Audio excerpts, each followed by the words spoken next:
என்னுடைய தாய்மொழியான தமிழ் மொழியை பத்தி பேசினா சேகர் பாபுவுக்கு எங்க வலிக்குது? அதுதான் கேட்கிறேன். முதலமைச்சருக்கு எங்க வலிக்குது? நான் அதை சேர்த்தே நீங்க முதலமைச்சரையும் சேர்த்தே கேக்குறீங்க. எங்க வலிக்குது?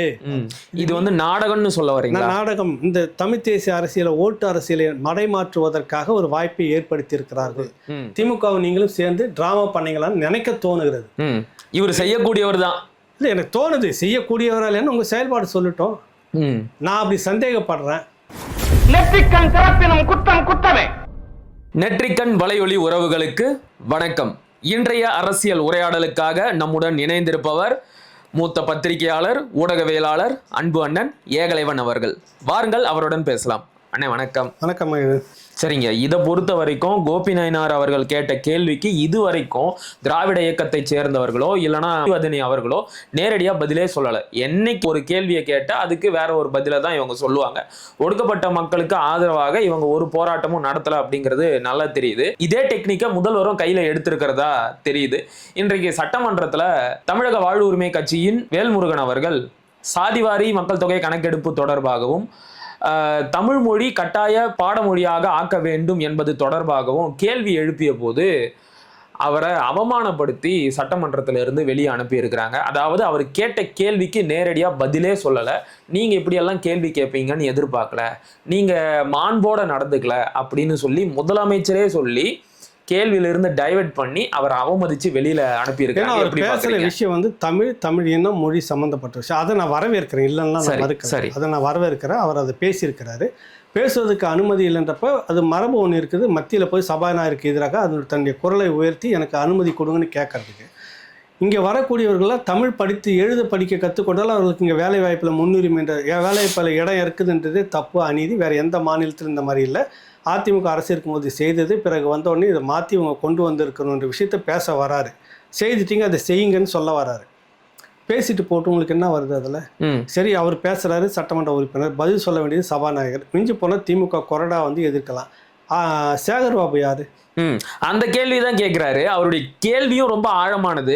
என்னுடைய தாய்மொழியான தமிழ் மொழியை பத்தி பேசினா சேகர் பாபுவுக்கு எங்க வலிக்குது? அதுதான் கேட்கிறேன். முதலமைச்சருக்கு எங்க வலிக்குது? நான் அதை சேர்த்தே. நீங்க முதலமைச்சரையும் சேர்த்தே கேட்கறீங்க. எங்க வலிக்குது? இது நீங்க இல்ல செய்திருக்கணும், நீங்க இல்ல கேட்காமவே செய்திருக்கணும். ஒண்ணுக்கு நான் கேட்டுதான் பிரச்சனை பண்ணணுமா? அந்த கேள்வி எல்லாம் கரெக்டு. சேகர் பாபு கேட்கிற கேள்வி, சேகர் பாபுக்கு என்ன வந்தது? நீ வா போ, உரிமையில முந்திரி கொட்டை மாதிரி நீ வந்து முந்திரி கொட்டை மாதிரி பேசுற. கேள்வி கேட்க கூடாது. நீ என்ன கடவுளா? நீ கடவுளே வந்து போடா வாடான்னு மோசமா திட்டிட்டு போறோம் நம்ம. கரெக்டா? கடவுளுக்கு மேலான ஆளா நீங்க? அப்படி இல்ல, அவனை கேள்வி கேட்க கூடாதுன்னு என்ன இருக்குது? கேள்வி கேட்கறதுக்கு தானே எல்லாம் தெரிஞ்ச மாதிரி பேசுற, முந்திரி கொட்டை மாதிரி பேசுற, எல்லாம் தெரிஞ்சதாலதான் அவர் பேசுறாரு. அது வரைக்கும் அந்த பகுதி வரைக்கும் நான் வேல்முருகனை வரவேற்கிறேன். ஆனா நான் என்ன நினைக்கிறேன், தமிழ் தேசிய எழுச்சி, தமிழ் தேசிய வாக்கரசுன்னு ஒரு பெரிய அளவில் இப்போ வந்துக்கிட்டே இருக்குது. எனக்கு தெரிஞ்சு இந்த சமீப காலத்தில் வந்துட்டு அதிக மோசமான விமர்சனங்களை சந்தித்த ஒரே ஒரு தலைவன் சீமான் தான். எவ்வளவு கேவலப்படுத்த முடியுமோ அவ்வளவு வெறி கொண்டு கேவலப்படுத்தியிருக்கு திமுக. சமீபத்தில் கூட இந்த முக்தார்னு ஒரு 4ஆம் தர மனிதனை வச்சு ஒரு அந்த தலைப்பே அருவெருப்பாக ஆட்டக்காரின்னு அந்த பாப்பாவை கயல்விழியை சீமானுடைய மனைவி படத்தை போட்டு கொச்சப்படுத்தி தலைப்பு வைக்கிறப்ப ஒரு நேர்மையான மனிதன் இத்தனை பேர் கூட அதை வந்து அநீதினு கேள்வி கேட்கவே இல்லை. அந்த அளவுக்கு வெறி நாயை வளர்க்குற மாதிரி வளர்த்து விட்டு இவ்வளோ மோசமாக பண்ணிட்டு இருக்கிற இவ்வளோ பிறகும் கூட மக்கள் திரண்டு வந்து நிற்கிறாங்க சீமான் பின்னாடி. இந்த எழுச்சியை மறைமாற்றுவதற்கு இப்போ சமீப காலமாக இன்னொரு தமிழ் தேசியம், இதுதான் ஒரிஜினல், இதுதான் தமிழ் தேசியம், வேல்முருகன் தமிழ் தேசியம், வேல்முருகன் தமிழர்களுக்காக குரல் கொடுக்குற ஒரு வாய்ஸ் வந்துக்கிட்டே இருக்குது. இப்போ இந்த விஷயத்தை வந்து முதல்வருக்கு எதிராகவே வேல்முருகன் பேசுகிறாருன்னு நான் சந்தேகப்படுறேன். உண்மையிலே அவர் இல்லை என்றால் நான் மகிழ்ச்சி அடைவேன். இவர் என்ன பண்ணுவார், டக்குன்னு வந்து நான் கேட்டதை முதல்வர் வந்து புரிந்து கொண்டு இதை செய்துட்டார், அதெல்லாம் நான் வரவேற்கிறேன், நாளைக்கே உட்காந்துட்டு கவிதை பாடுவேன். இது வந்து நாடகம்னு சொல்ல வரீங்க? நாடகம். இந்த தமிழ் தேசிய அரசியலை, ஓட்டு அரசியலை மடைமாற்றுவதற்காக ஒரு வாய்ப்பை ஏற்படுத்தி இருக்கிறார்கள். இப்போ வேல்முருகனை நீங்கள் பேசுகிறீங்களா? ஏன் பேசுகிறீங்க? தானே பேசுகிறோம். கண்டிப்பாக பல நல்ல விஷயங்கள்லாம் பேசியிருக்கோம். நம்ம பேசியிருக்கிறோமா? அரசு இந்த மாதிரி செய்தி போட்டிருக்குதா அவருக்கு? கண்டிப்பாக. இந்த மாதிரியான விஷயங்கள் செய்திருக்கிற அவருக்கு முன்னுரிமை கொடுத்துருக்கீங்களா? ஏன் இன்னைக்கு இவ்வளவு விஷயம் பண்றீங்க? நீங்க சீமானுக்கு இணையாக அவர் வந்து நீங்க காட்டுறீங்க. திட்டமிட்டு சீமானுக்கு எதிராக ஒரு பிம்பத்தை வளர்க்கறாங்க. வாக்கு அரசியல் அப்படி மாத்துறது, மடம் மாத்துறது. இங்க பாருங்க, தமிழருக்காக உண்மையிலேயே சட்டமன்றத்துல பேசுறாரு, சட்டமன்றத்துல பேசுறாரு, முதலமைச்சர் எதிர்க்கிறாரு, இவரும் வசனம் எல்லாம் பேசுறாரு. என் தமிழுக்காக யாரா இருந்தாலும் நான் எதிர்ப்போம், உயிரையே கொடுப்பேன், அப்படிலாம் ஒண்ணுமே இல்லை. அப்படிலாம் ஒண்ணுமே கிடையாது. நான் சொல்றேன், நாளைக்கே சரண்டர் ஆவா டக்குன்னு. இதுக்கு முறை கடந்த முறையே நீங்கள் என்ன பண்ணீங்க? உங்கள் தொகுதிக்கு செய்யலைன்ற ஒரு கோபத்துக்காக இந்த திமுக அரசு எதுவும் செய்யலைன்னு பேட்டி கொடுத்தீங்களா இல்லையா வரிசையா? பிறகு எப்படி வந்துட்டு திரும்பவும் திமுகவையே நாங்கள் வாழ வைப்போம்னு சொன்னீங்க? இவ்வளவு இனத்துரோகத்தை செய்து திமுக நீங்கள் தான் பட்டியலிடுறீங்க, ஆதங்கப்பட்டு பேசுறீங்க. அப்புறம் எப்படி திமுகவுக்கு திரும்ப முட்டு கொடுத்து ஓட்டு கேட்குற வேலைக்கு போனால் அவரு இந்த சீமானுடைய வாக்கை மடைமாற்றுவதற்காக ஒரு நாடகம்னு நான் நினைச்சுக்கிறேன். இல்லை அப்படின்னு நின்றுட்டு தனிச்சு நின்று போராடினாக்கா உண்மையில அவர் தலை வணங்கணும். அதுல மாற்று கருத்து. இன்னொரு விஷயம் என்ன சொல்றாங்க அப்படின்னா, இவர் இப்படி எல்லாம் கேள்வி கேட்கறது மூலமாக இவர் வந்து தமிழ் இனத்திற்கு எதிராகவும், அதாவது முதலமைச்சர் ஸ்டாலின் அவர்களும் திமுக கட்சியும் தமிழ் இனத்திற்கு எதிராக இருக்கிறாங்க, தமிழ் மொழிக்கு எதிராக இருக்கிறாங்க, அதுக்காக பேசின என்னையும் அவமதிச்சு சட்டமன்றத்தை விட்டு வெளியே அனுப்பிட்டாங்க. இப்படியெல்லாம் திமுகவை எக்ஸ்போஸ் பண்ணிட்டு அந்த கூட்டணியை விட்டு வெளியேற போறதா இன்னொரு தகவலும் சொல்றாங்க.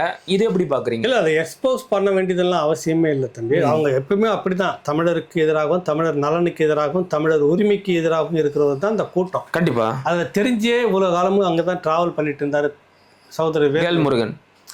நீ அங்க இருந்து இது புரிஞ்சுக்கிட்டு போனீங்கன்னா ரொம்ப வரவேற்கக்கூடியது.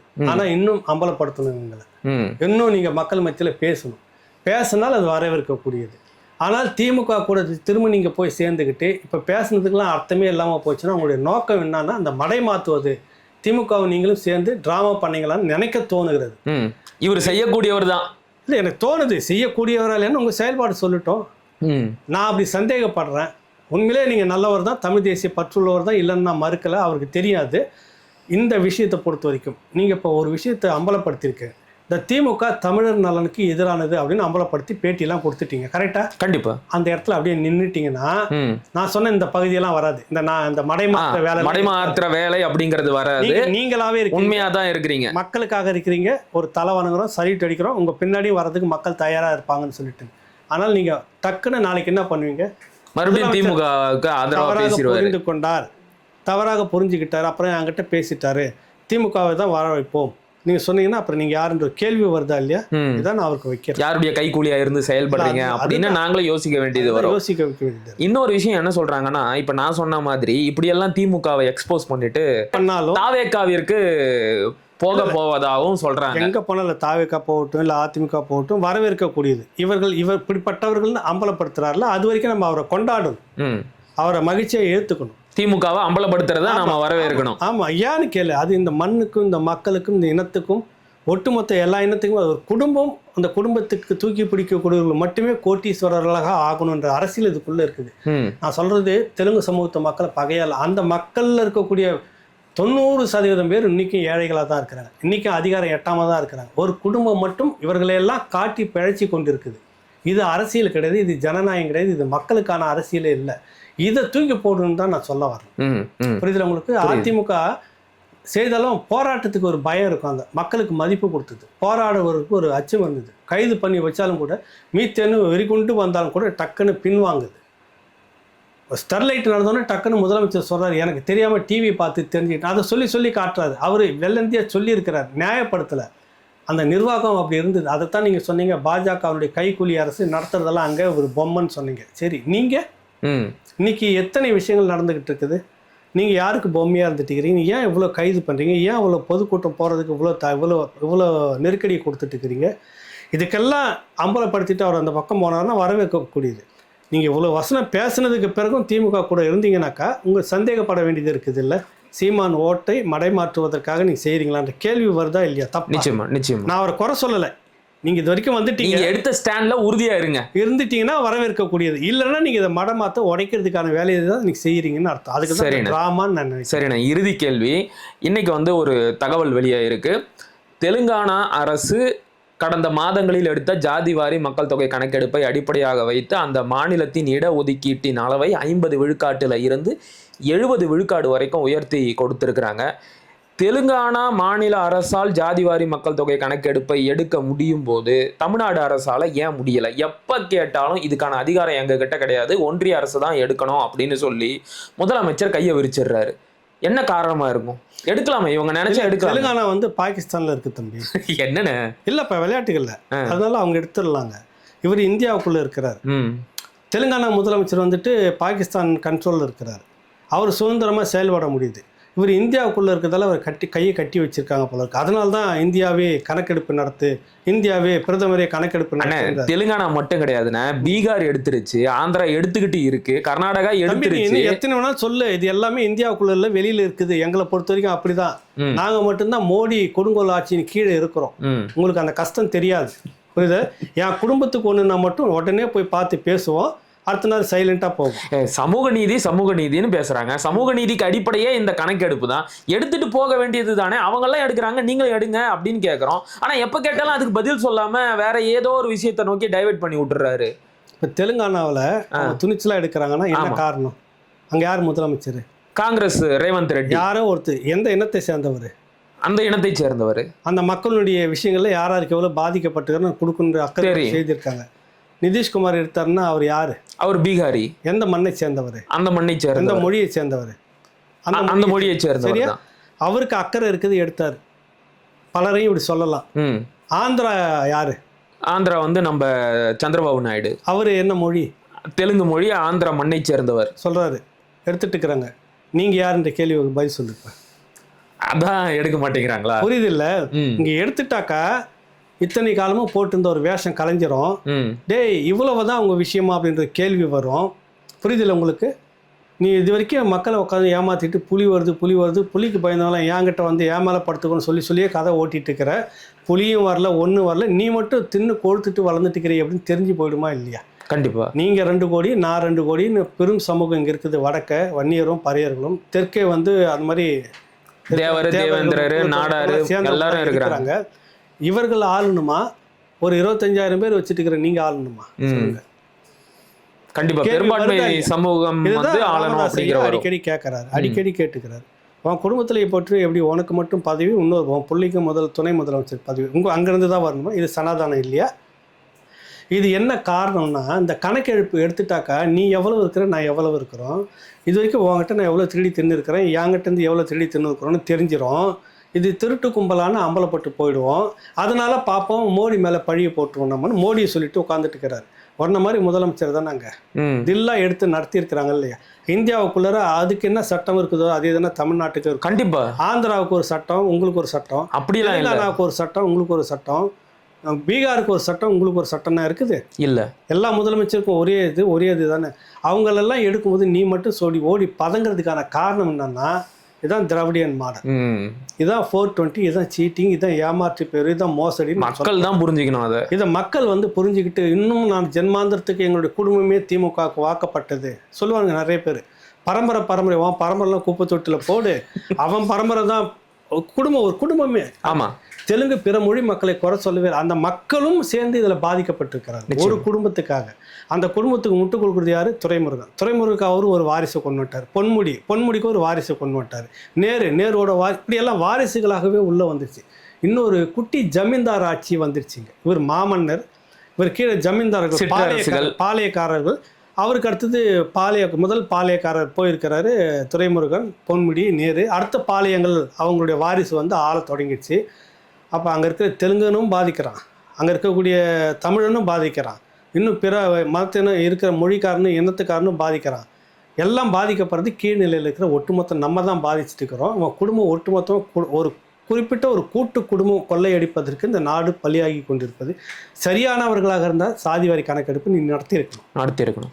இந்த மண் மேலே அப்போ தான் உனக்கு ஒரு பெரிய பற்று இருந்திருக்கணும். இங்கே யாரெல்லாம் எல்லாமே என்னுடைய பிள்ளைகள், எவன் எவ்வளோ பேர் இருக்கிறா அவனுக்கு ஏற்ற மாதிரி ரேஷனை பிரித்து கொடுக்கணும். இதுதானே முறை. கண்டிப்பாக. நீ அப்பனாவே இல்லை, நீ எப்படி இருக்கிற, அதனால தானே உனக்கு இந்த வேலை வந்து சிந்தனை உனக்கு வரல. இப்போ தங்களோட அந்த ஆதிக்கத்தை விட்டுறக்கூடாதுங்கிறதுக்காக ஆதிக்கம், குடும்ப ஆதிக்கம் கலைஞ்சிடக்கூடாது, உங்களுக்கு கோடியிலேருந்து கீழே குறையக்கூடாது, கோடியாக உங்களுக்கு வசூல் வந்துகிட்டே இருக்கணும். எவன் ஜெயிலுக்கு போனாலும், எவன் குடும்பத்துக்காக தற்கொலை பண்ணிட்டு சேர்த்துக்கிட்டாலும் உனக்கு கவலை இல்லை. புரியுதில்லை? ஒடுக்கப்பட்ட மக்கள் எக்கேடு கட்டு போனாலும் கவலை இல்லை. யாரோ ஒருத்தர் வந்து இத்தனை ஆண்டுகளாக இந்த மண்ணில் இந்த பஞ்சவன் நிலன்றதை பற்றி கேட்பார் இல்லாமல் இருந்தது. ஒருத்தர் வந்து குரல் கொடுத்து ஒரு மாநாடு நடத்துகிறான், நமக்கெல்லாம் வெக்கமாக இருக்குது, அசிங்கமாக இருக்குது. நம்ம ஈவே ராமசாமி நாயக்கர் பேரை சொல்லிட்டு சுற்றிட்டு இருக்கிறோம், அவர் பேரில் ஒரு லேபிள் ஒட்டி அரசியல் பண்ணிட்டு இருக்கிறோம். ஒருத்தராவது ஒரு குரல் கொடுத்துருக்குறாங்களா? வாயே இந்த ஊடகங்கள் வந்து எவ்வளவு நாளாந்தரமாக போயிட்டு இருக்கு. நெஞ்ச நிமித்தி 4வது இடத்துல சொல்லியிருக்கிறான், நீதிமன்றத்துக்கு இணையாக இந்த ஊடகத்தை, ஜனநாயகத்தினுடைய பாதுகாப்பில் 4வது தூணாக இருப்பது இந்த ஊடகம். நெஞ்சை நிமித்தி நெற்றிக்கண் திறப்பினும் குற்றம் குற்றமேன்னு சொல்ல மாதிரி சொல்லக்கூடிய பரம்பரையை சேர்ந்தவர்கள். ஊடகம்னா ஒரு பெரிய மரியாதை இருக்கும். அப்போல்லாம் வந்துட்டு நாங்களாம் நம்ப மாட்டேன் விளையாட்டுகளை, சத்தியத்துக்கும் சொல்கிறோம். ஐபிஎஸ் அவங்க பெரிய ஒரு அதிகாரியாக உட்காந்துருப்பாங்க, கால் மேலே கால் போட்டு கேள்வி உட்காந்துட்டு ஒரு நெஞ்சுரம் இருக்கும் உங்களுக்கு. இன்னைக்கு பார்த்தோன்னே ஷூவை பார்த்தோன்னே முட்டி போட்டுடுறாங்க. இன்னைக்கு அங்கே வராருன்னொன்னே இங்கே படுத்துக்கிறேன். அப்புறம் நீங்கள் வந்து அதிமுகவுக்கு அந்த அம்மாவுக்கு எல்லாமே படுத்துக்கிட்டு பேச நீ என்ன விமர்சனம் எழுதுற? ஓம் புத்தி அன்றைக்கி அப்படி இருக்குது. நெஞ்ச நிமித்தி பத்திரிக்கை வேலை பார்க்குறீங்களா? ஊடகம் இவ்வளோ பிரதான ஊடகங்கள் இந்த பஞ்சம நிலத்தை பற்றி என்ன செய்தியை போட்டது? வாயே திறக்கல, யாருமே திறக்கல. அப்போ நீங்கள் யாருக்காக இருக்கிறீங்க? இதெல்லாம் திராவிட சனாதனத்தில் வருமா இல்லையா? கண்டிப்பாக. கோபி நாயனார் சொன்ன திராவிட சனாதனம் மோசமானது, ஃபாசிசம் அப்படின்னு வருதா இல்லையா? வருது. சொன்னது 100க்கு 100 உண்மை. ஆரிய சனாதனம் கூட இன்னைக்கு கண்ணு இல்லை, மறைஞ்சு போயிடுச்சு. நான் உண்மையிலேயே சொல்ல வரேன். உடனே வர சங்கி அங்கே தூக்கி பிடிக்கிறான்னு அதிகாரம் வாங்கிட்டு தானே இருக்கு. நீ எல்லா சட்டத்தையும் நீ போடு, நீ செய்யி. போராடி வைக்கத்தில் வாங்கி கொடுத்தாருன்னு சொல்கிறப்ப இங்கே ஏன் வாங்கி உங்களால் உனக்கு கிழிக்க முடியலன்னு நான் கேட்குறேன். புரியுதில்ல? புரியுது. அதிகாரம் வாங்கிட்டு இருக்கு, நீ இன்னும் அந்த பாப்பா நாங்கள் காட்டிக்கிட்டு இருக்காத. அங்கேயே போயிடுச்சு. மோசமானது, மிக மிக மோசமானது. கட்டுவிரியம் பாம்பும் நல்ல பாம்பும் சேர்ந்த விஷம் திராவிட சனாதனம். புரியுது. சகுனியும் கூனியும் சேர்ந்து பெத்து போட்ட புல்ல இந்த திராவிட சனாதனம். புரியுதுல்ல? புரியுது. நான் கடுமையாக சொல்கிறேன், பாதிக்கப்பட்டிருக்கிறோம். பேசுவோம். சரிண்ணே. இன்னும் நீங்கள் இந்த மாதிரி சொல்லி ஏமாத்திட்டு இருக்காதீங்க அப்படின்னு சொல்ல வரேன். விளங்குதுண்ணே. மக்களும் புரிஞ்சுக்குவாங்க அப்படின்னு நம்புகிறோம். பல்வேறு கேள்விகளுக்கு ரொம்ப விரிவாகவே பதில் சொன்னீங்க. மிக்க மகிழ்ச்சி. நன்றிண்ணே. வணக்கம்.